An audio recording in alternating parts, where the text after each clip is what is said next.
കൊച്ചി വാർത്താ ചാനലിലേക്ക് സ്വാഗതം. കൂടുതൽ വാർത്താ അറിയിപ്പുകൾക്കായി ചാനൽ സബ്സ്ക്രൈബ് ചെയ്യുക. ഒരു ദശാബ്ദത്തിനു മുൻപ് സ്ത്രീകൾ ശരീരം മുഴുവൻ മറയ്ക്കുന്ന വസ്ത്രം ധരിക്കണമെന്ന് നിർദ്ദേശിച്ച സൗദി അറേബ്യയിൽ ചരിത്രത്തിലാദ്യമായി സ്വിംസ്യൂട്ട് ഫാഷൻ ഷോ നടന്നു. മൊറോക്കൻ ഡിസൈനറായ യാസ്മിൻ ഖാൻ സായിയുടെ ഡിസൈനർ സ്വിംസ്യൂട്ടുകളാണ് വെള്ളിയാഴ്ച നടന്ന ഷോയിൽ അണിനിരത്തിയത്. ചുവപ്പ്, നീല, ബീച്ച് നിറങ്ങളിലുള്ള സ്വിംസ്യൂട്ടുകൾ ധരിച്ച മോഡലുകൾ ആത്മവിശ്വാസത്തോടെ ചുവടുവെച്ചു. ഈ രാജ്യം വളരെ യാഥാസ്ഥിതികമാണെന്നത് ശരിയാണെങ്കിലും അറബ് രാജ്യത്തെ പ്രതിനിധീകരിക്കുന്ന സ്വിംസ്യൂട്ടുകൾ അവതരിപ്പിക്കാനാണ് ശ്രമിച്ചതെന്ന് യാസ്മിൻ പറഞ്ഞു. സൗദി അറേബ്യയിൽ സ്വിംസ്യൂട്ട് ഫാഷൻ ഷോ നടത്തുക എന്നത് ചരിത്രപരമാണെന്ന് ഇങ്ങോട്ട് വന്നപ്പോൾ തന്നെ മനസ്സിലായി. കാരണം ഇതാദ്യമായാണ് ഇത്തരത്തിലൊന്നിവിടെ നടക്കുന്നത്.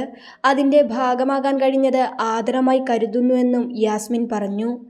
റെഡ് സീ ഫാഷൻ വീക്കിന്റെ ഭാഗമായാണ് സൗദി അറേബ്യയുടെ പടിഞ്ഞാറൻ തീരത്തുള്ള സെന്റ് റെജീസ് റെഡ് സീ റിസോർട്ടിൽ വെച്ച് സ്വിംസ്യൂട്ട് ഫാഷൻ ഷോ നടത്തിയത്.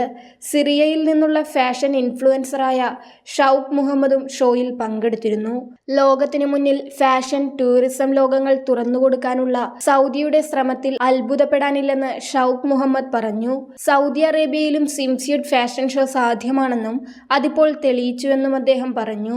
ഫ്രഞ്ച് ഫാഷൻ ഇൻഫ്ലുവൻസറായ റാഫേൽ സിമാകോർബയും ഷോയിൽ പങ്കെടുത്തിരുന്നു.